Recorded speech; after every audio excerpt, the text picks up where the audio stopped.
साथियों नमस्कार। पटना बिहार से मैं अमिताभ कुमार दास, आईपीएस 94 बैच, और आप देख रहे हैं मेरा अपना यूट्यूब चैनल दास बोले बिंदास। क्योंकि जब बुजदिलों ने मुंह में दही जमा लिया हो तो दास का बिंदास बोलना जरूरी हो जाता है। साथियों, खबर यह है कि गोपालगंज के खूंखार अपराधी मुन्ना मिश्रा को AK-47 मामले में 10 बरस की कैद की सजा सुनाई गई है। अब इस वीडियो को आखिर तक दिल थाम कर देखिए। अब ये मुन्ना मिश्रा कौन है? मुन्ना मिश्रा उर्फ दिलीप मिश्रा उर्फ मनोज मिश्रा बिहार के गोपालगंज जिले का एक बदमाश है, क्रिमिनल है। ये रहने वाला है कटैया थाना के तहत एक गांव पड़ता है, पानन महुआवा। पानन महुआवा का ये मुन्ना मिश्रा है और गोपालगंज और उसके आसपास इसने बहुत सारे कांडों को अंजाम दिया है। कहते हैं कि 30 से ज़्यादा केस इसके खिलाफ विभिन्न थानों में दर्ज हैं। कहते हैं कि ये अपना हुलिया बदलने में माहिर है और हुलिया बदल बदल कर ये अपराध करता है। हुलिया बदल बदल के पुलिस को चकमा भी देता था। अब ये जो मुन्ना मिश्रा है, इसने सन 2020 में एक AK-47 राइफल खरीदा 8 लाख रुपए में, और ये AK-47 राइफल उसने खरीदा अबरैन मियाँ से। अब अबरैन मियाँ कौन है? तो अबरैन मियाँ जो है, गोपालगंज में माझा पुलिस स्टेशन है, उसके गांव का रहने वाला है, प्रतापपुर गांव का।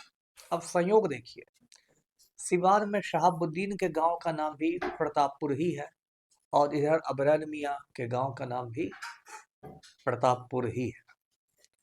तो जो भी हो, अबरैन मियाँ से मुन्ना मिश्रा ने AK-47 खरीद कर इलाके में दहशत फैलाना शुरू किया, खून खराबा करना शुरू किया।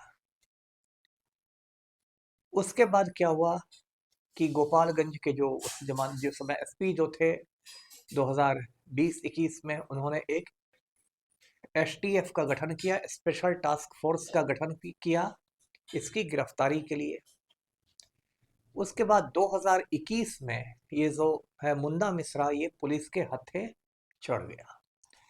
उस समय कटैया के थाना प्रभारी थे सुमन कुमार मिश्र जी।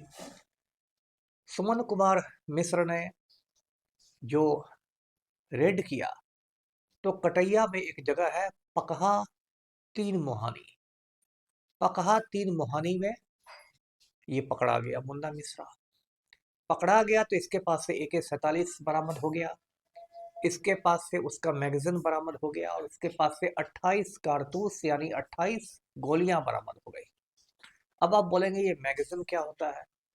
तो कोई जो हथियार होता है उसमें उस हिस्से को मैगजीन कहते हैं जिसमें गोलियां भरी जाती है, तो मैगजीन उसको कहते हैं। तो ये धरा गया मुन्ना भाई। उसके बाद जो मुन्ना मिश्रा की वाइफ है, उसका नाम है अन्नू मिश्रा, वो भागी हुई थी। उसको पुलिस ने उत्तर प्रदेश के देवरिया में गिरफ्तार कर लिया।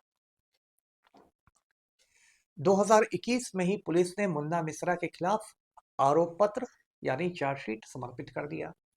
मैंने पहले भी आपको बताया है कि कोई भी FIR होता है, प्राथमिकी होती है, तो उसमें 2 तरह के फाइनल फॉर्म होते हैं। यदि केस में पुख्ता सबूत पुलिस को मिलते हैं तो पुलिस चार्जशीट दाखिल करती है, जिसको हिंदी में आरोप पत्र कहते हैं। और यदि किसी वजह से सबूत नहीं मिलते या कोई सुराग नहीं मिलता तो केस फाइनल हो जाता है, जिसको फाइनल रिपोर्ट कहते हैं। तो पुलिस ने इसमें सारे सबूत जुटा के इसमें चार्जशीट कर दिया मुन्ना मिश्रा को, और 2022 में यानी अगले साल कोर्ट में आरोप भी गठित हो गए, यानी चार्जेस भी फ्रेम हो गए। उसके बाद सुनवाई शुरू हुई कोर्ट में।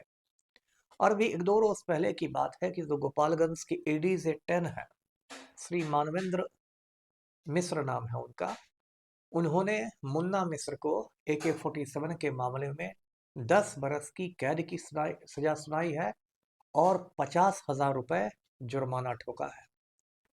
और ये भी आदेश में कहा है कि अगर किसी वजह से ये जुर्माना नहीं दे पाता है मुन्ना मिश्रा, तो इसकी सजा में 6 महीने की बढ़ोतरी हो जाएगी। मतलब 10 साल के अलावा भी इसको 6 महीने जेल में रहने होंगे। तो ये आपको गर्मा गर्म खबर मैं दे रहा हूँ मुन्ना मिश्रा की। अब गोपालगंज की जब बात हुई तो गोपालगंज में कई बड़े बड़े खूंखार अपराधी पैदा हुए हैं। और जब मैं स्टूडेंट हुआ करता था, कॉलेज में पढ़ता था या उसके पहले हाई स्कूल में पढ़ता था, तो एक बड़ा क्रिमिनल था गोपालगंज का, काली पांडे। उसका नाम उसमें बहुत सुर्खियों में आता था, काली पांडे का नाम। उन दिनों एक हिंदी फिल्म बनी थी, प्रतिघात।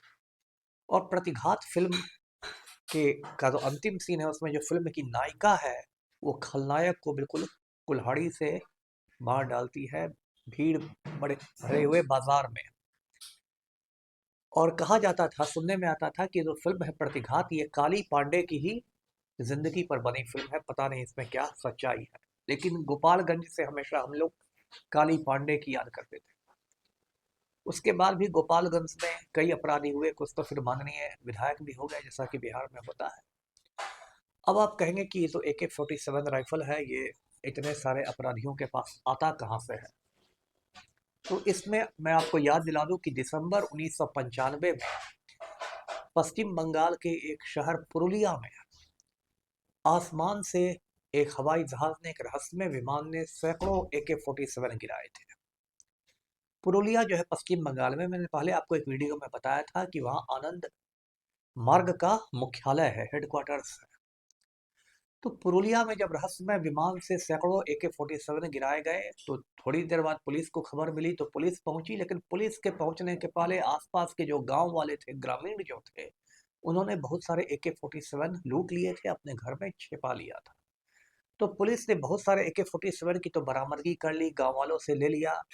लेकिन बहुत सारे AK-47 गांव वालों ने इधर उधर खेत वेत में छिपा दिए थे, जो पुलिस के हाथ नहीं लगे। अब नहीं लगे तो वो कहाँ चले गए? तो उन AK-47 को बिहार के, यूपी के, झारखंड के बड़े बड़े अपराधियों ने लाखों रुपए देकर खरीद लिया। और पुरुलिया में आसमान से गिरे जो AK-47 थे, वो बिहार, झारखंड, यूपी, ये सब के बड़े बड़े माफिया के पास, अपराधियों के पास पहुंच गए। अब उसमें से लोग कहते हैं एक हमारे अनंत सिंह भी हैं। अनंत सिंह के पास से आप जानते हैं 2019 में AK-47 की बरामदगी हुई थी। उसमें जो बाढ़ की SDPO थी, लिपि सिंह, मिसेस लिपि सिंह IPS, उसने बरामद किया था। इस मामले में अनंत सिंह को 10 बरस की कैद की सजा सुनाई गई और इसी वजह से अनंत सिंह की विधायकी भी चली गई। 5 बरस तक अनंत सिंह पटना के बेऊर जेल में बंद भी रहा। और पिछले साल 14 अगस्त को पटना हाई कोर्ट ने अनंत सिंह को रिहा कर दिया और अनंत सिंह बाहर आ गया। वैसे दूसरे मामले में वो फिर अंदर है।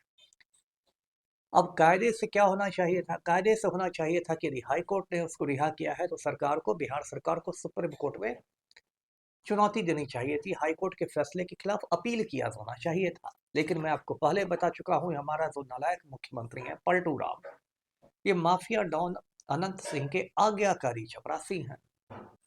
अब इस वजह से क्या है कि पलटू राम ने कहा कि भाई अनंत सिंह की जो रिहाई हुई है उसके खिलाफ सुप्रीम कोर्ट में कोई अपील नहीं होगी। उसके बाद अनंत सिंह मुझ पर ताव देने लगा, मुख्यमंत्री आवास में आने लगा, एक अणे मार्ग में आने लगा।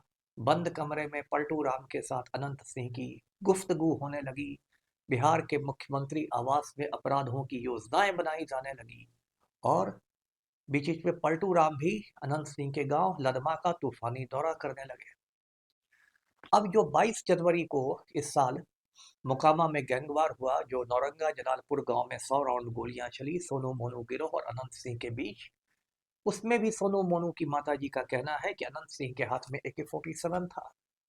तो कायदे से पटना पुलिस को अनंत सिंह के गांव लदमा पर और अनंत सिंह के बाकी ठिकानों पर रेड करना चाहिए था AK-47 की बरामदगी के लिए।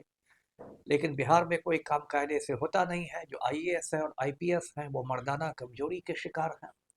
जो IAS IPS है बिहार के, ऐसे नपुंसक और नामर्द हो गए हैं कि किसी माफिया पर हाथ डालने की उनकी हिम्मत नहीं है। वो सिर्फ गरीब लोगों पर जोर जोर से भौंकना जानते हैं, गरीबों पर थप्पड़ चलाना जानते हैं। एक और तस्वीर देख लीजिए जब AK-47 की चर्चा शुरू हुई है। ये भाजपा का वरिष्ठ नेता है सुनील पांडे। इसका बेटा भाजपा का विधायक है विशाल प्रशांत तराड़ी है, भोजपुर जिला में वहीं का विधायक है सुनील पांडे का बेटा। अब AK-47 एक प्रतिबंधित हथियार है। बॉलीवुड अभिनेता संजय दत्त के पास AK-56 बरामद हुआ था तो मुन्ना भाई को 3-4 साल जेल में रहना पड़ा था। तो कायदे से सुनील पांडे के घर पर भी पुलिस के रेड होने चाहिए थे और AK-47 बरामद होना चाहिए था।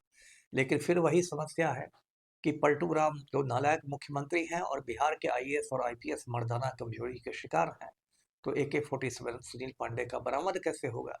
तो साथियों, ये है बिहार में स्थिति। अंधेर नगरी है, चौपट राजा है और बिहार का बज गया बाजा है। तो वीडियो को लाइक कीजिए, शेयर कीजिए, चैनल को सब्सक्राइब कीजिए। धन्यवाद। जय हिंद।